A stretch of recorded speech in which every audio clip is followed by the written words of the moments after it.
Welcome, friends. How are you doing? David here, looking forward to another great Griscom stream with all of y'all. I'm broadcasting to y'all live from the beautiful city of Austin, Texas, where we've had quite a week. The sun disappeared for a little bit, and then big balls of ice fell all over my truck. Luckily, not too messed up, but very happy to be hanging out with all of y'all. We got a few things I'm happy to talk about, but as always, if you're new here, these conversations are a little bit more informal. I like to take questions from the chat, hear what's on y'all's mind. We do appreciate super chats a lot on this program. They help us keep going, especially like this week, for example, both of our videos got demonetized by YouTube. So it does help us out a lot to make sure that we're able to keep doing these things if we get those super chats. But I do try to answer all questions. And, if you have something, put it in and at Left Reckoning or at David or something like that in the chat so I can see it, because y'all, are hanging out and chatting with amongst yourself. So it makes it a little easier for me to see what's going on. But folks, I got a little video here that we can start off with. But I just wanted to open up with that first question in the chat here from our good friend Major, who says, David, what are you reading? I actually have it right here because I'm hopefully finishing my review for Jacobin Magazine on it. I'm reading this book called The Rural Voter, which is pretty interesting. It's a little bit more on the social science side than what I'm typically reading these days. But it's a really interesting book that does something that a lot of folks who write about rural America don't do. Actually go out and talk to a lot of people all across the country. So it's based on this rural voter survey where they talk to people from a statistically relevant parts of the U.S. population to sort of get a sense of what rural Americans are thinking about all sorts of questions, not just political and social, but also kind of personal, moral, and things like that. And it's a really interesting bit here because I think it dispels a lot of the myths about rural America that are put forward both by the right wing and by certainly the Democratic Party, and sort of presents at least some semblance of roadmap of understanding on how we can start to shift the political trajectory of this country, because there's no doubt about it that rural America, the Republican Party is dominating. And the fact that they have been dominating in the way that they are is fairly unique, even in American history, because there used to be a pretty big difference, for example, between a rural voter in, let's say, Maine and a rural voter in Mississippi. That's shifted a lot in the past few decades. And this book sort of gets into some of the history as to why, but also gives us a pretty interesting snapshot as to what is maybe motivating folks in rural America. And it's very different from, for example, the kind of popular refrain on the progressive left, let's call it, that basically in rural America, the Democratic Party turned their backs on them, right? There's agreement there. But basically rural voters really, really, really, really, really care about cultural issues and social issues such as like abortion. And because there's, the Democratic Party is not doing politics, the Republicans are basically able to win because people in rural America really care about all of these kind of cultural war issues. And, this book actually makes a pretty compelling case that, when you look at it, when you look at the surveys, opinion surveys and things like that, rural voters actually care about those issues less than conservative urban dwellers. So, I think that we sort of have to go back and actually have a more holistic view as to why these things are happening. So I look forward to hopefully my review being out in a little bit, and you'll get some more info on that. But that's what I'm reading.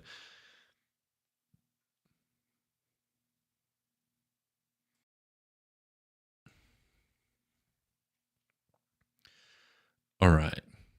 Well, before we get to some more questions, let's start off with a little appetizer here, which is just something that I saw on the on Twitter earlier today, which cracked me up a little bit. Let me share this with y'all. So sorry, it's on my monitor here, so it's a little distorted, but if you can see this guy, Jeremy Judkins, who's just, doing freelance PR for Tesla, loves Tesla very much. Trying to refer people to it, I guess. Getting mad because some girl on TikTok has said some things about Tesla. Let's just play this video. We'll just play the first few seconds of it. You'll get the gist of it pretty quick. Guys, I'm literally a moron. I'm a moron. Updating my car. By the way, it's been updating for the past 30 minutes. It says it's only supposed to chart or update for 24 minutes. And when your car is updating, you are stuck in your car if you activate it when you're in here. So I did that, and now I'm stuck in my car, literally dripping sweat, like dripping sweat. And inside my car, it's 103 degrees. So I'm slightly freaking out. I hope I don't run out of air. I can't open up the doors or the windows. Otherwise, I could potentially damage my car. So I'm just stuck in here roasting like a freaking chicken. All right, you get it. And this, infuriated a lot of the Tesla boys out there. Don't you just hate it, by the way, when you can't drive your car for 20, 30 minutes because it's getting a software update? Typical awful American experience. I mean, it really is just, truly amazing how much the innovation at Tesla is just adding way more inconvenience into your everyday life. And you do have to have a kind of fanatic personality to accept this nonsense. So anyways, these folks are mad at her. Jeremy's very mad because she claims she's stuck in her car. But has anyone else been locked into their car during a software update? This seems like a made up scenario. And then he goes on to make a video, and I'm not even going to put it up on sound. You can see it. He's flipping out, very upset, talks about how many Teslas he owns and how he loves to open up the door when his car is made inoperable for a software update, which is not really the flex that these guys are making out to be. By the way, when I can't drive my car around town because it's getting a software update, I can still open the door. They actually came up with that technology back with the Model T.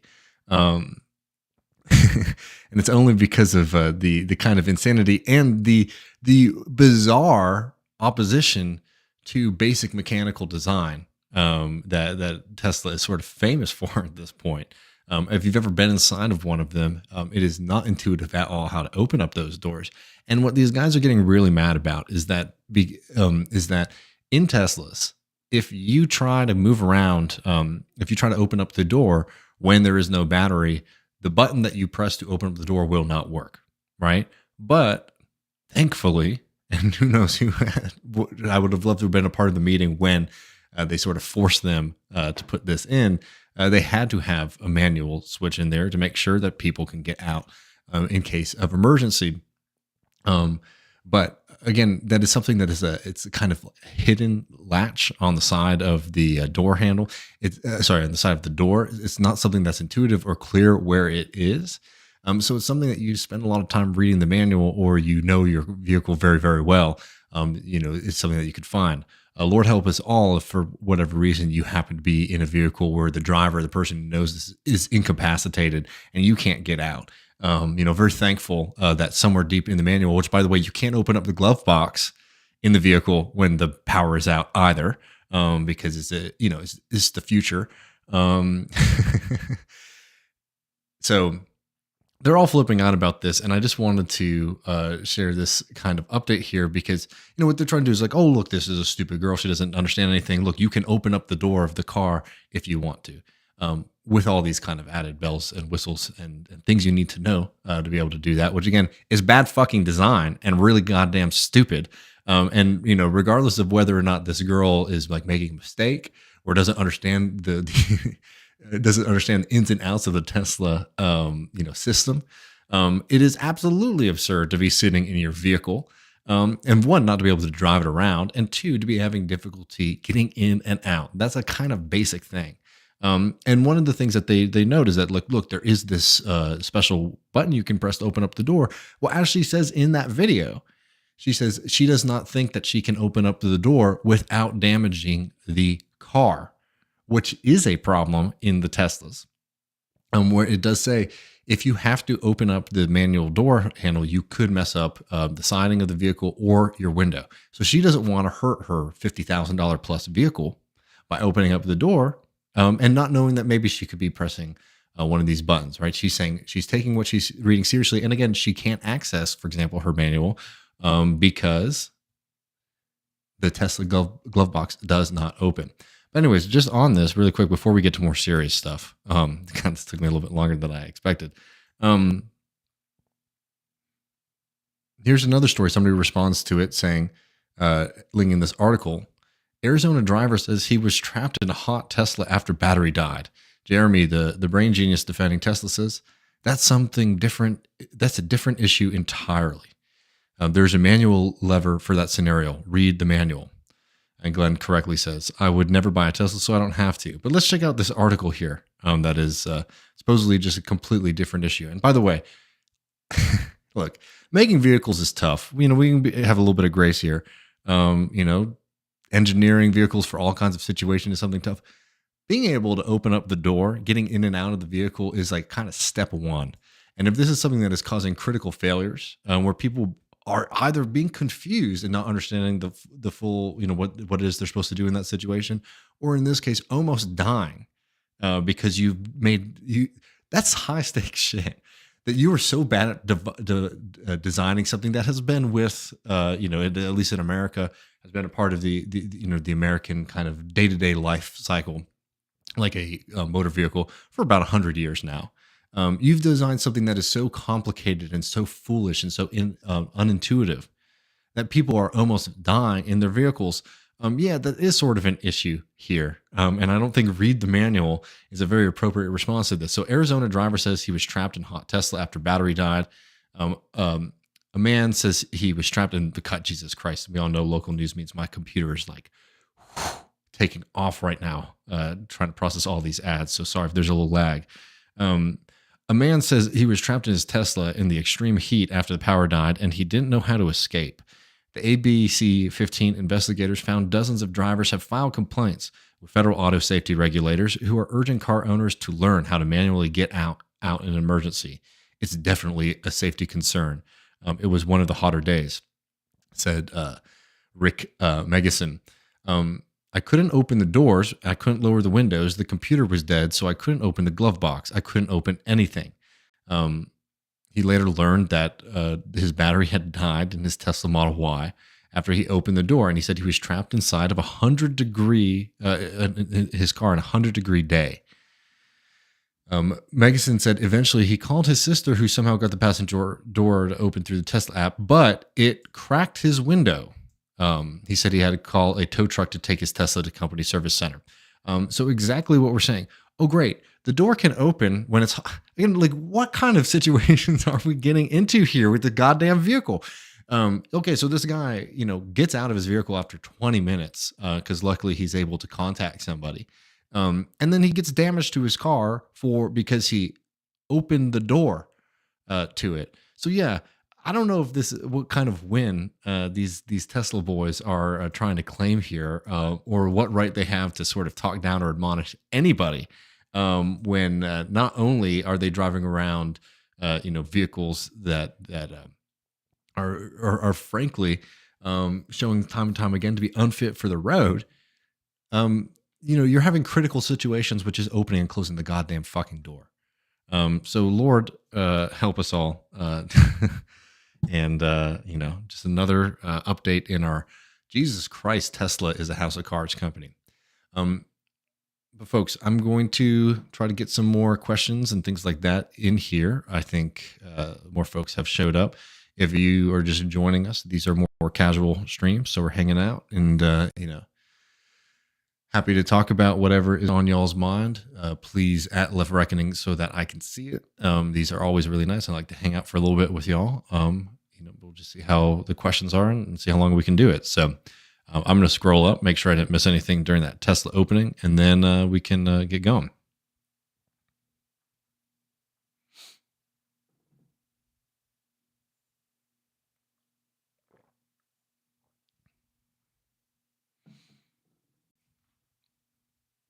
All right.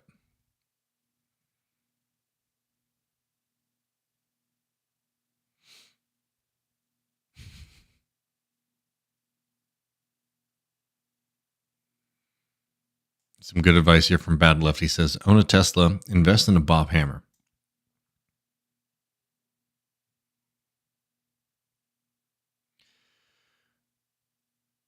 Ooh. Dave looks like he just got out of the shower. All right. That's a compliment.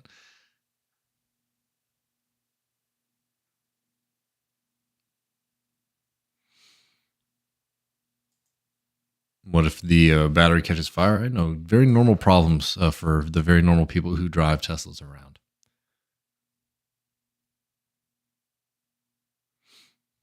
And our good friend Katie says, I get anxious when my tire pressure light comes on. Driving a Tesla would be a constant fucking nightmare. Oh, no. I mean, it would be really nice to get up in the morning when you have to go to the airport, pick somebody up from the airport, and oh yeah, you got to get a software update so that you can drive your vehicle. Very cool.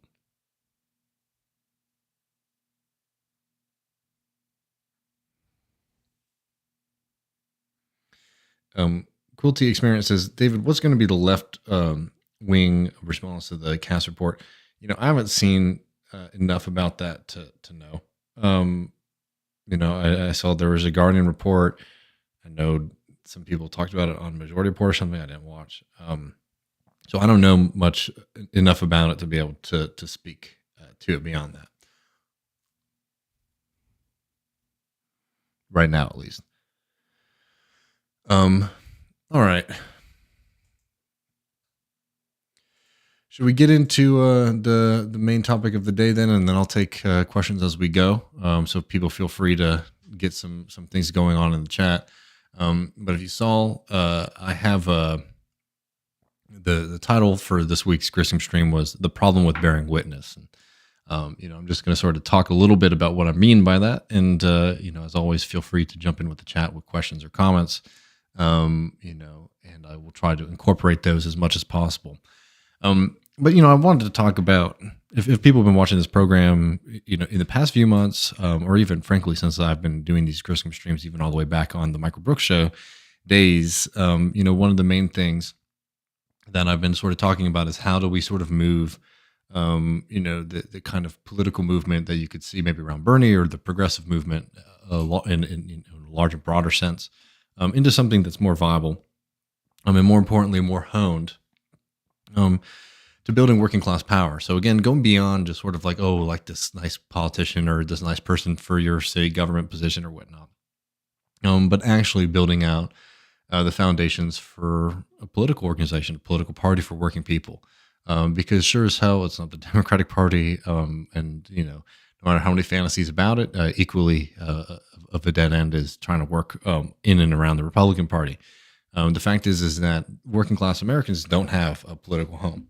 You have two parties that are very much set up in the interest of the elite and power, in the interest of the elite, against the vast majority of us. I mean, it's so funny listening to folks still doing this dumbass, kind of presentation about Trump versus Biden, or Trump versus Clinton, and when you just and really spending a lot of time wringing hands about who it is that is supporting all these groups, and why one of this group of supporters is better than the other. And fact of the matter is that you have a Republican Party that is completely beholden to a certain aspect of capital, a certain group of capitalists, and it serves and operates in their interest. And then you have a Democratic Party that is completely beholden to a different section of capital and a different section of capitalists. Now, both of those parties, in terms of their voters, have a whole constellation of folks who might support and vote for them. all the way from the folks we were just talking about, the elites, the rich, the powerful, to everyday folks. And what sort of decides whether or not like an everyday person is a supporter of the Republican or the Democratic Party. It's like a fascinating matrix and web. You can spend a lot of time trying to figure out what's going on. A lot of it's sort of geography, region, culture, things like that. But both of these parties are institutions and organizations that are set up to benefit not just the capitalist class, the ruling class as a whole, but rather sections of that class, right? Of those classes, right? There are certain parts of capital that prefer when Donald Trump is doing the things that he's going to be doing versus a certain section of capital that prefers the things that Joe Biden is doing and continues to do. And look, we can have all kinds of debates about what is your responsibility to this or that, and how should we feel about Joe Biden or Donald Trump, and should you vote for the lesser of two evils and all that. And at a certain point, you can have that conversation for the rest of your life, and do that election after election, and just sort of have a politics of bearing witness, being like, I don't like it, but it is what it is, and this is what we have to do. And I think a more constructive way to spend that energy is to think about what it would take to break out of the cycle, because equally, kind of impotent is apolitical political politics. What does that mean? I mean, that sounds like a complete mismatch of terms, and it is in the sense of it being self-contradictory. But there is a group of folks out there who they care about politics a lot. They follow politics a lot, but there's no real options out there. So what's the point in participating in any way, shape, or form? That will sort of stain, your soul and dirty your hands, right? That's the kind of impotent politics, as is the kind of tailism of, spending your time supporting the Democratic Party. Right? Both of those things are impotent. So then what is a good socialist to do? What is a good person to do? When I thought these were the two options that we have in front of us, is participate in politics or don't participate in politics. And, if I don't do either of these things, then, I'm not doing anything. I actually you have to make a choice here. Well, more importantly than I think spending a lot of time getting worked up about what you might want to do when it comes to random presidential elections that come up every 4 years, is actually thinking about what like an actual working class institution in politics would look like. And that means actually building up a capacity in a party organization that could have, that will actually have an impact both on, directly on politics in the sense of, being able to put people up maybe for elections or things like that. But more importantly, as an institution of working class power, being able to organize and coordinate working class members, across all sections of American society. So yes, in the political realm, but also in the industrial, in the economic realm as well. And that's just something that we just have not come close to constructing. Certainly in my life, there were periods of time when some of the kind of proto and early union movements were doing this dual work again of not just being, workplace only organizations, but also being political. There was also the kind of heyday of the Socialist Party, certain kind of glimmers in some of the early Communist Party movement, things like that, but almost completely decimated by the time, FDR really sort of, because of his ability to sort of absorb a lot of the contradictions in American society and capital, sort of deflates a lot of those movements. And then the attempts to revive those, let's call them the 1960s, broadly, those were movements that were hyper individualized, hyper individualized, very much, the aspects of them that were radical soon became eclipsed by a kind of personal consumer and individual politics, right? And you can see that, for example, in like some of the refusal of some of the the young radicals, the student radicals of the '60s, didn't want to associate with the working class, for example. Disastrous stuff like that. You see the decimation of neoliberalism. You see these different spurts and attempts to build something in the American context. Late '90s, early 2000s. very horizontalist, very anarchist. Well, we can't create an organization. Organizations are hierarchical and bad. I think the fullest example of that, which was Occupy, which was this idea that not only, can we not, do we need to be a horizontal organization, but actually having specific demands rather than just like, I'm upset. That's actually, oppressive and bad and dangerous. And like there were upsides to all these movements, but you can see this kind of kernel and thread that has existed in American politics, like in the American radical movement for a long ass time, after the kind of destruction of the more radical forms of politics that we saw in the early 20th century. Now we have this fundamental crisis where you have this moment of mobilization under Bernie Sanders, where people start thinking about politics in a mass politics way, actually something that you can talk to your neighbors about, something that seems achievable. Now there's contradictions here because it's sort of through Bernie Sanders, who is like, he calls himself a socialist, which is fairly radical. But a lot of the politics are sort of about reviving, a New Deal mandate to our politics, which, in the context of what was existing under Obama, Bush, and Clinton, is quite historic, but still, it's not something that was like organized around like the collective ownership of the means of production. It's a political revolution, but the political revolution was bringing us back, almost resetting the field, before the advent of neoliberalism. Regardless of that movement loses. It loses, and it doesn't translate itself into mass organizations. You have organizations like the DSA. That are able to absorb some of that, but even at the heyday, a fraction of what was included in the Bernie Sanders movement. And then what happens after that? Well, you have COVID, you have the loss to Joe Biden, Bernie Sanders' second presidential run, and now you see this moment where nobody really knows what it is to do, and we're starting to return to a kind of politics that I think not only can become very impotent, but can become very vicious. And this is the politics of bearing witness, which is something that you see come up time and time again in American politics. And I'm going to take questions in just a second. So if y'all are throwing those in there, I'm going to get to all of those once I just sort of finish my thoughts here, my introductory thoughts at least. And then I will come back to those. So sit tight, get those questions in, because I am going to sort of scroll down and get to most of those. Bearing witness. So you see this kind of hesitancy about building a kind of party form, political organization in the United States around the working class, and America is like, it's unique because it's kind of trailblazes a lot of this. But in the kind of post-war period, there are all these versions of, what do we call it? We call it the new left, right?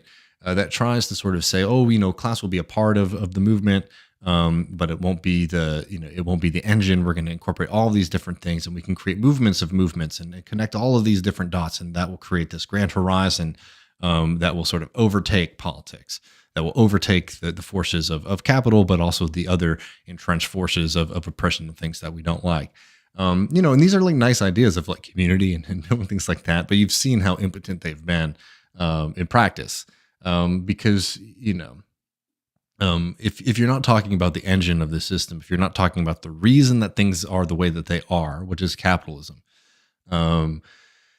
then you can get yourself into all kinds of traps, go down all kinds of paths, wage war against your own class, wage war against people who should be your comrades. And even if you do somehow get power, you don't know what to do with it because there is no heart to the critique. And anyways, that's like past stuff. Right now we're in what's I would call like a bearing witness moment. And this is a little bit more of an individual than a structural critique. But it's something that comes when you don't have power, right? Or the ability to influence the world around you, but you're hyper aware of what it is that that you don't like in society, that you want to see different. And you're frustrated and angry. If people remember, I did a video a long ass time ago called Left Pessimism. I think that's on TMBS on the Michael Brooks show. Y'all can go and watch that if you like, where I sort of talk about, I think, some of the more psychological aspects of this kind of issue. Um, but the bearing witness is a very specific tendency within it. And what is it? It's viewing the crimes of the present, right? Seeing, oh, I'm seeing what is happening. This is very bad. And I recognize that it is bad. And of course, like, at a certain point, this is absolutely human and natural. But the problem is, like, it never transcends this viewing. So we view the crimes of the present, right? Oh, America is bad because of this. America, has a problem of mass incarceration. American has a problem of entrenched racism. American has a problem of capitalism, right? But it's just sort of like America has a problem of capitalism, and that's sort of it, right? Almost as if it's a spiritual force. Then there's the other work of kind of categorizing the crimes of the present, right? You have a list, you've seen it. This is bad. And at the end of the day, this kind of politics is about knowing how to feel and what not to like, right? So, I don't support this tradition or this holiday because of that, right? And again, a lot of these things aren't coming out of nowhere, right? This is not some kind of call for, like, being apolitical, but rather understanding what this is in sense of politics. How is this sort of moving us forward? Because a lot of times I think you see this in a lot of left movements in this country, from be they socialist, anarchist, radical liberalism, whatever. A lot of the politics is sort of like, how should I feel about this event? How should I feel about this historical moment? How should I feel about this holiday, this television show, this musician, this artist, this food, right?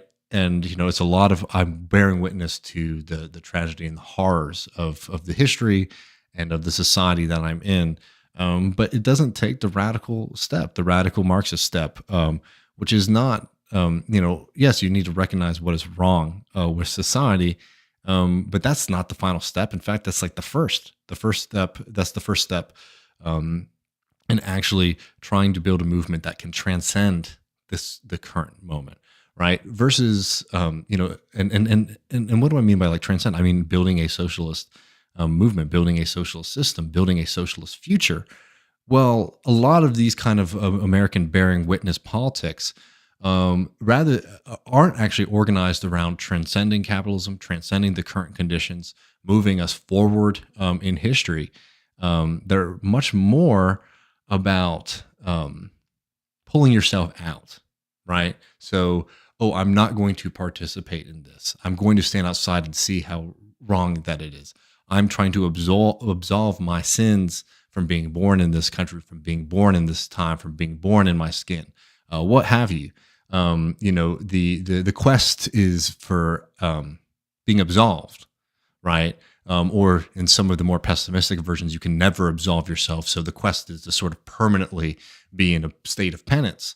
Again, rather than actually actively getting involved in the work of trying to transcend the current conditions. And look, I know this is abstract, and if this doesn't make any sense to you, then maybe you're not engaging in politics in this way. But if this does, ring a bell with you, I mean, try to think about how we can sort of move and build organizations and movements that can actually challenge these things. Because generation after generation has come before us and seen the world of shit. They have seen the problems with the power structure. They have seen the problems with the government. They have seen the problems with capitalism. But some of those generations have tried to take as many tools that they could find around them to fight it. And some of them won some victories. Some of them lost badly. But also a whole host of people sort of ended that kind of personal political journey on that level of, I'm just going to try to avoid some of the worst excesses of the system and try to find my little niche and spot there. And that's, something that can be really dangerous when that takes over, I don't know, kind of political moment or generation, because it's a dead end politics. It's a politics, the kind of bearing witness politics is a way to kind of transfer the raw energy of motivation, right? Of, this is wrong. We need to do something. What if you could take that energy and just turn that into kind of passive spectatorship, where it's just something, where politics isn't something that you do, but rather something that you watch and observe and the real work is personal and individual and intellectual, and it's sort of just about how you feel about it. I mean, maybe to expand, and then I will go. I promise to sort of take questions and stuff from y'all. A few years back, if I were to hear somebody critiquing capitalism, capitalism has done this or that, very likely I was like, oh wow, here's very likely to be somebody who might be a comrade, somebody who might want to join an organization, try to find ways in our own capacity to build up some consciousness and build up a movement that can sort of challenge these things. But now I got to be honest, when I hear somebody critiquing capitalism, and more often than not, when you hear somebody critiquing capitalism, at least in like American media, social media stuff, it's usually as a part of a long list of other things. I'm not sure about whether or not there is a genuine interest, or maybe genuine interest isn't the right word, a general orientation in trying to build something to challenge it and doing something like building worker power. Because more often than not, when you hear people invoke capitalism, right? Oh, capitalism is a problem. Capitalism is killing the planet, right? It's just one other thing in a long list of the quote bad things. A complaint about who has won the game or who has lost the game, not a genuine commitment to ending the game itself. And I think we have to break out of this.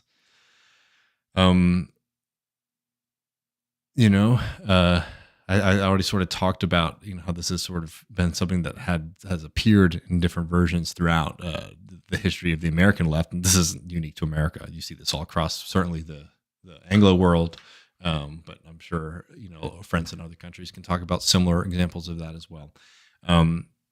It's just this is a kind of impotent politics that we have to be able to get out of, and have to get way more serious about trying to build institutions and organizations that can actually harness the dissatisfaction and the frustration that people are experiencing, instead of what we're doing now, where it's like you have a group of people who they spend the vast majority of their time saying, I am furious about the way that the world is. I'm furious about the way that the Democratic Party operates. And yet, effectively, how I'm going to interact and engage with the world is the exact same as any other person who regularly votes Democrat, right? So that's a very clear example of somebody who has bear witness politics. So it's like, I know this is not doing anything. I know this is wrong. Even I know that this won't achieve the goals that I have sort of set out, but I'm going to do it anyway because I don't believe that anything else can happen, right? That is a politics of defeat, fundamentally. And then on the full other side of the extreme is, folks who are like, oh, I'm not going to engage with this. Well, certainly not by, voting for the Democratic Party. I would never do that. But I'm also not going to participate in this group because, I read somewhere that they're not really radical. And unions and the labor organized labor is just filled with class traders, and the labor aristocracy are in its most, abysmal version. This kind of thing is like, well, what's the point of even fighting for a better life? I'm an American. I should wither away because my existence, by its very definition, is oppressive to other folks. Right? That's a similar kind of politics to the person who has all the critiques of the Democratic Party but still supports them consistently. The other person who's like has all these radical critiques of society and then basically just sort of takes that and sort of uses that as fuel to be like apolitical and prickly and annoying. Those are two tendencies that you think are very far away from each other, right? They seem extremely far away from each other, but they're very, very, very similar. One, on their effects on the politics of this country, and two, in this kind of politics of just bearing witness. Oh, I've seen the bad things and I don't like the bad things. But there's no kind of fight to transcend, to build something new, to achieve the good things. So that's just what I was thinking about a couple hours before we did this stream. But I'm curious to hear what y'all are thinking. So I'm going to go to the chat and read y'all's kind of responses and questions. Again, I will try to get to as many as I can. Please, super chats do help us out a lot, but I'm always happy to take all of them. You don't have to send us a super chat to get your question up here. Just do at Left Reckoning or at David, just so I can see it a little bit easier in the chat. That does help me out a lot. But let's see what y'all thought. And hopefully these aren't all comments that, hey, David, what are you saying? I don't understand what you're saying. I don't like this. I hope that was insightful to some extent for y'all.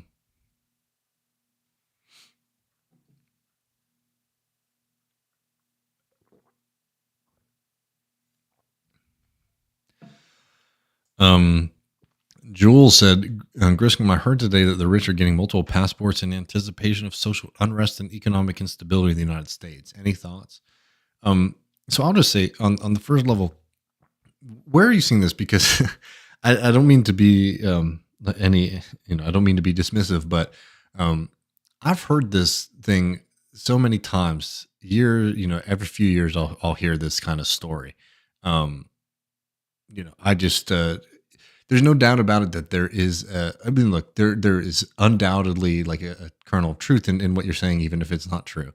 And what do I mean by that? It's like there is a fundamental anxiety amongst wealthy people, right? You see that in like the tank vehicles that they're selling to people in Los Angeles.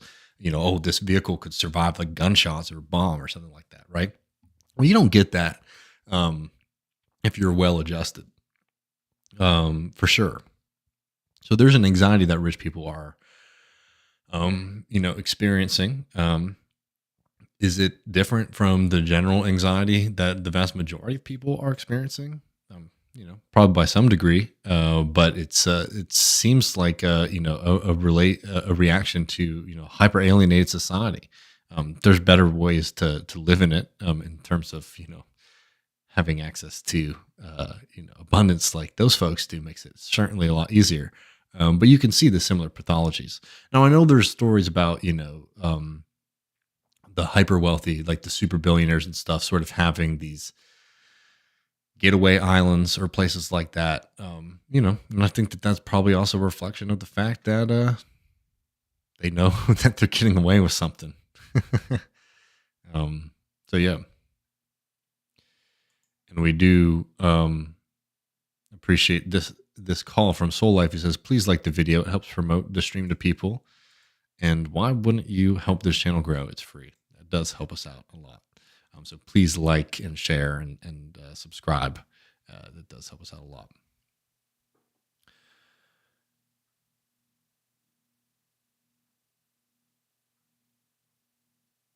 All right, let's see.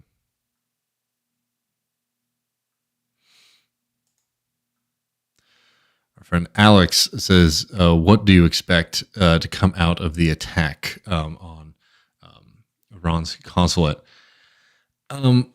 I think, what I think more importantly, what does it sort of show? I mean, Netanyahu has wanted to get the United States into a full-on war with Iran his entire political career.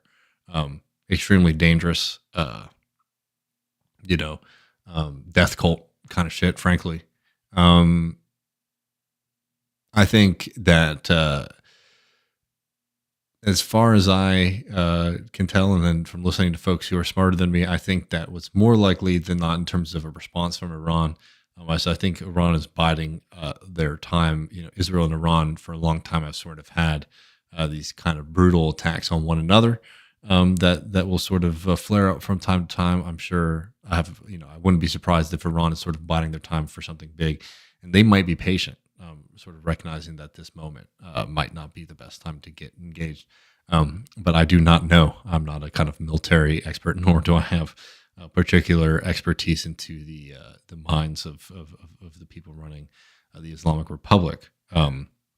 But I think more than anything, the fact that the Biden administration has shown, and we talked about this with Kurt and Jose Luis on the main show this week. The Biden administration is just letting Israel stomp on every kind of supposed international norm and agreement, and look, pales in comparison to the tens of thousands of folks that are being slaughtered by Israel. Let's not put that first and foremost. But the Biden administration is literally because of their unwillingness, their passion for it. Whatever motivation you want to put behind Joe Biden's sort of tacit endorsement of what Israel is doing.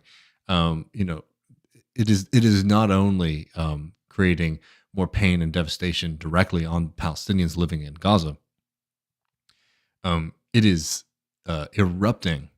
The very thin, promise of international norms and law, and it's just tremendously depressing to see how much Joe Biden is willing to sacrifice. Um, and you have to ask for what, really.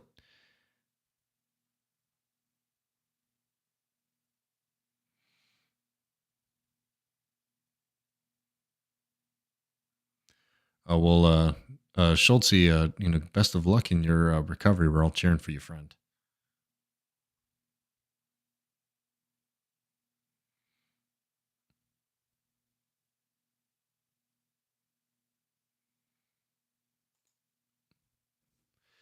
Alerta says, how much do you think the internet contributes to the bearing witness politics, simultaneously showing us the horrors of the world and trapping us in our homes? Um, so I think that this tendency has always existed to some extent. I think that the internet has expanded tremendously. I mean, yeah, I mean, I think that's one of the kind of bizarre ironies of our political moment, and how like technology has entered into it, is that like the cost of being involved, quote, being involved in politics, is can be low. Then you have to, the question is how effective it is. But what I mean by being low is like, you retweet, videos or slogans or things like that. Look, and it makes a difference. It's like why you put a yard sign in your front yard in your house, for example. We wouldn't do these things if they didn't have any effect. But it can also sort of get you into a position of having outsized, um,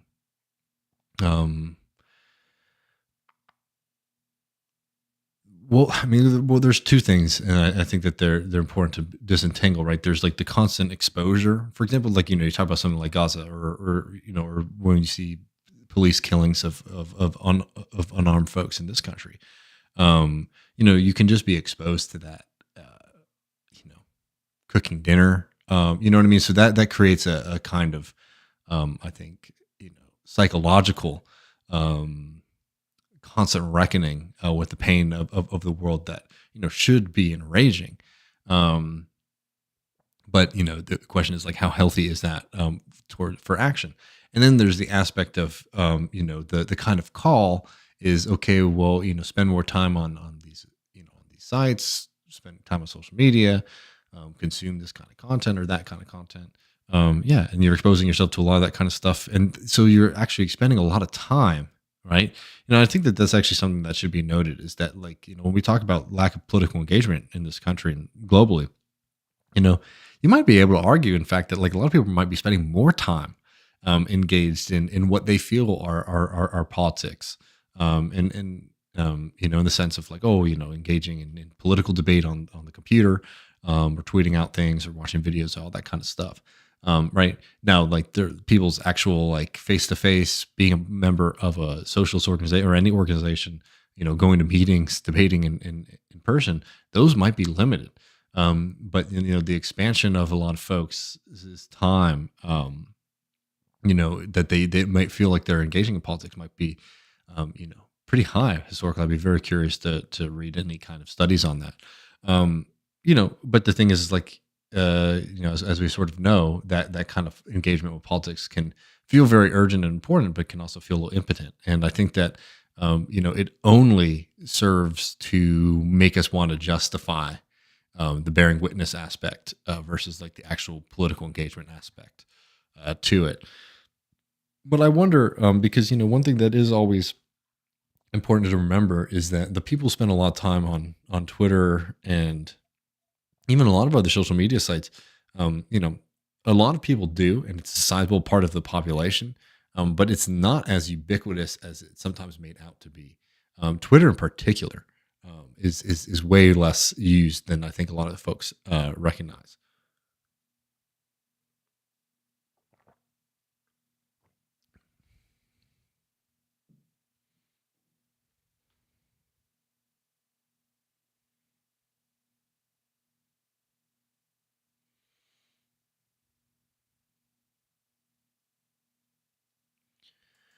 Adam says, does the inflation rate and the capital's inability to control it offer us socialists a chance to expand our numbers and grow our numbers?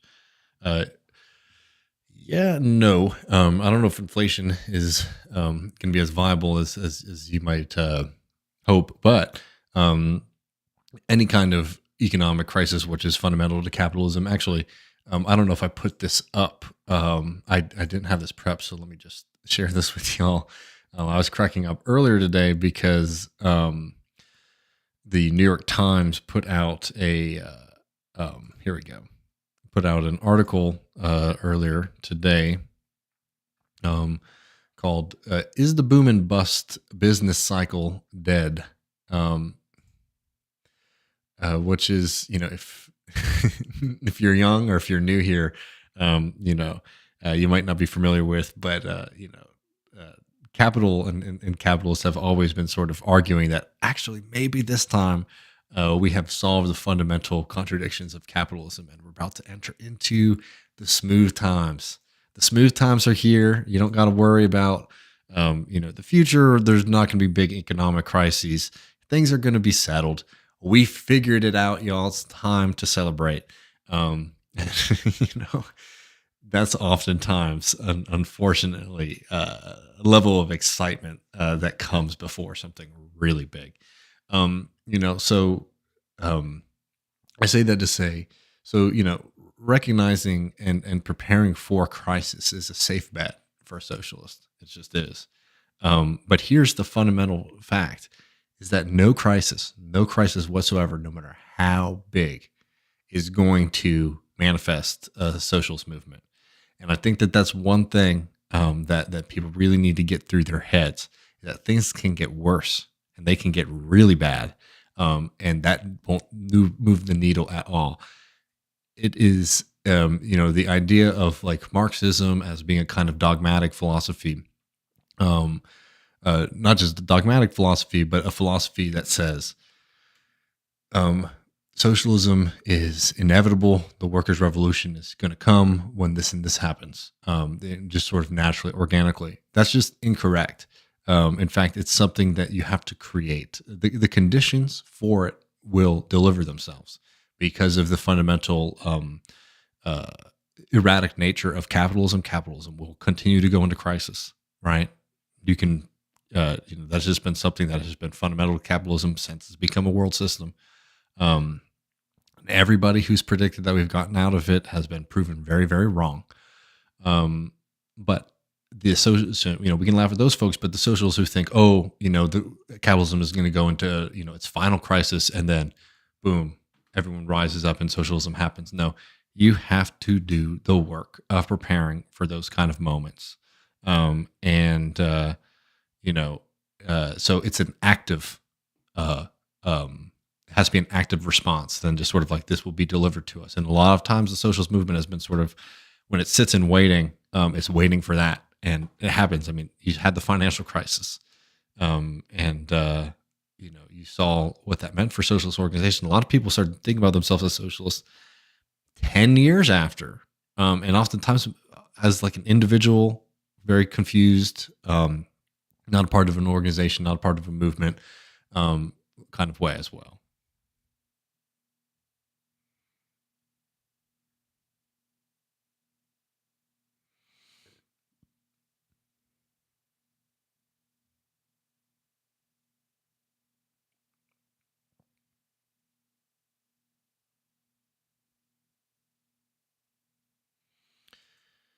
Bill Williamson says, what is the difference between lobbying and corruption? Like I see all these black and brown countries have more corruption, but isn't lobbying basically the same thing? Combat how? I mean, you're on to a point here is that like a lot of times when, we hear about countries and we hear about corruption, It's just, America has like a very intricate and legal version of political corruption. No doubt about it. I don't think that there's any need to deny that. I think that's a decent point to make. But I would also say that you don't do yourself any favors by treating fights against grift and graft in countries all across the globe um, as a negative thing. I mean, there are countries where basically the public money is sort of treated as personal money by officials in government and in power. The people have just as much right to be upset about that as we are about the fact that you know Elon Musk is able to have influence over Texas politicians and damage our state and our air and our communities, right? So let's just not do anything where we're doing essentialism for politics, and recognizing that those are bad things across the board, right?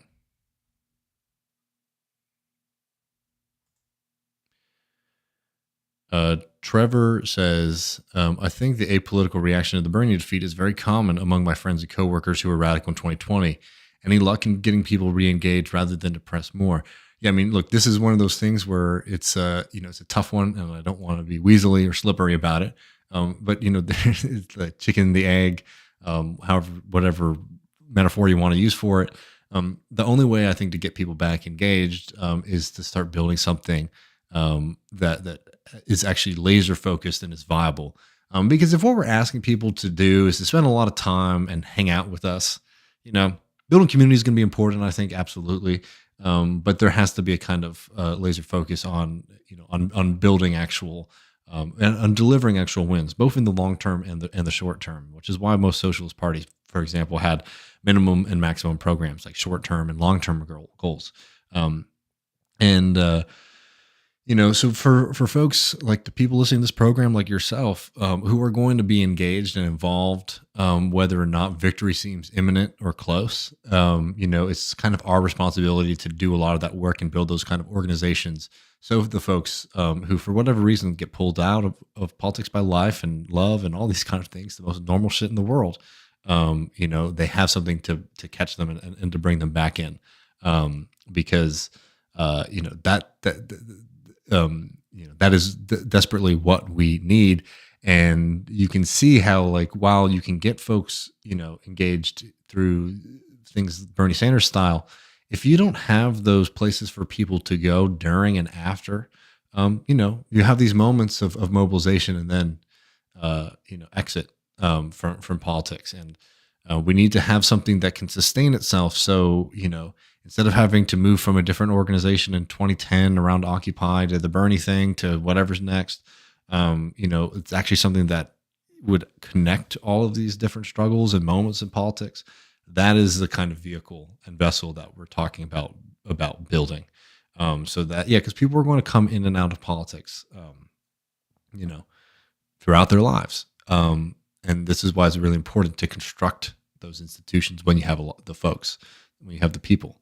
That's why it's really important right now to start building them, so that the next time something big, I mean, DSA, for example, expanded its membership dramatically because Bernie Sanders said they were a Democratic Socialist. People typed in Democratic Socialists of America pops up, right? And I don't want to be too glib, but that's not fair to the DSA. But the point is that the DSA existed for a long time before its membership exploded like it did after Bernie Sanders. So the point is, like, people have to do that kind of work to set up those institutions and organizations. It's hard to capture, it's hard to catch lightning in a bottle. It's hard to sort of build those up, ad hoc.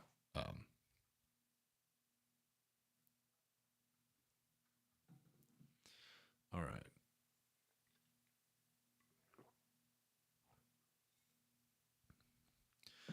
I'll see if I can take a couple more.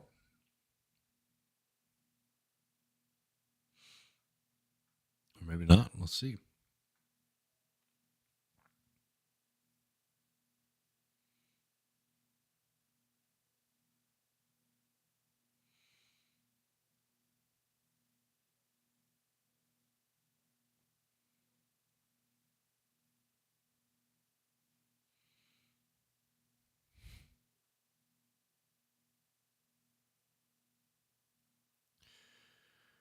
All right. I don't know. I'm seeing if there's any last questions, making sure I'm not missing any. But if not, we might be running.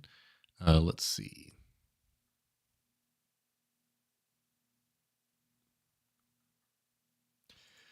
Bad Lefty said, "Was it you who used to use the example of the Socialist Bowling League?" Well, that's actually something from um, our good friend Paul Prescott.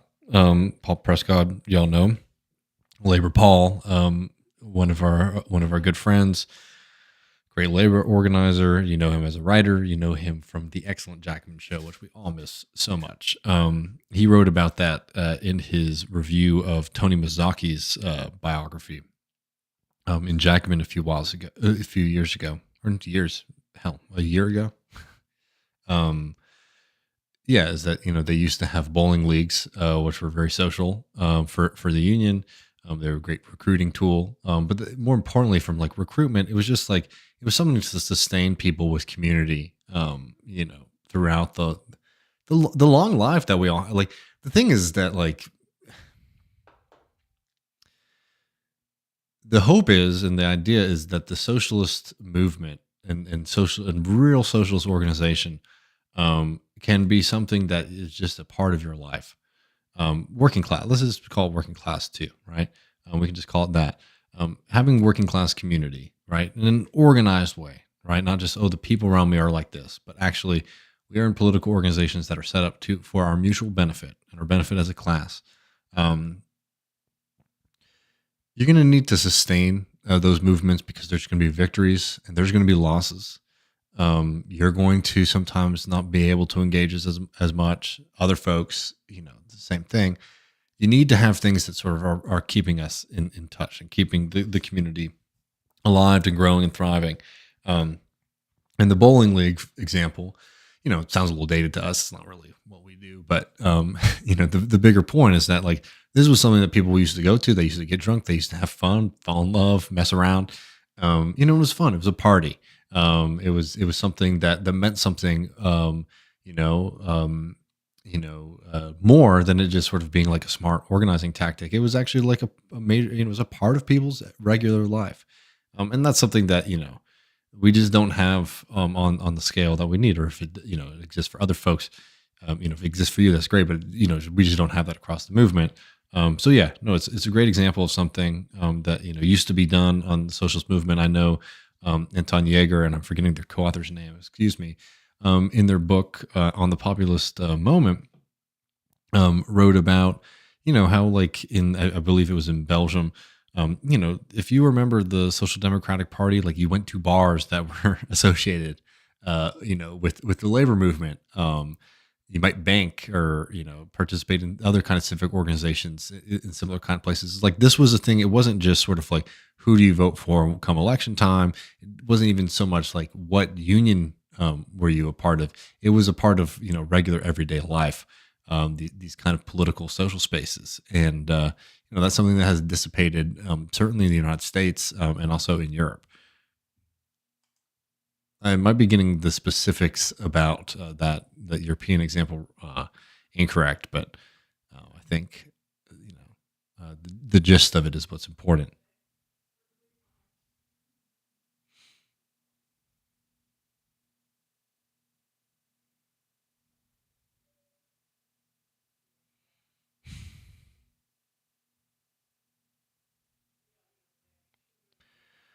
All right. All right, folks. I think that might be it. I mean, yeah, we're up at an hour. Sami says, or Sami, says, thanks for sharing your thoughts. It used to be like that in France too. Yeah, I mean, civic and social and political organizations have just declined across the board. No doubt about it. But yeah, I think we've been on for an hour, so I think I might run. Folks, we're going to be back this Sunday with Anthony Fantano. I wasn't at the interview, but Matt was. It will be a lot of fun. We previewed it a little bit in the main show this week on Tuesday, but it'll be up this Sunday for patrons. Patreon.com/leftreckoning to get access to it. I appreciate all of y'all so much. Thank you for hanging out with me. Hope you have a good rest of your week. Take care. As always, feel free to reach out with any questions, concerns, or comments. Take care. Look out for one another, and see you soon, friends.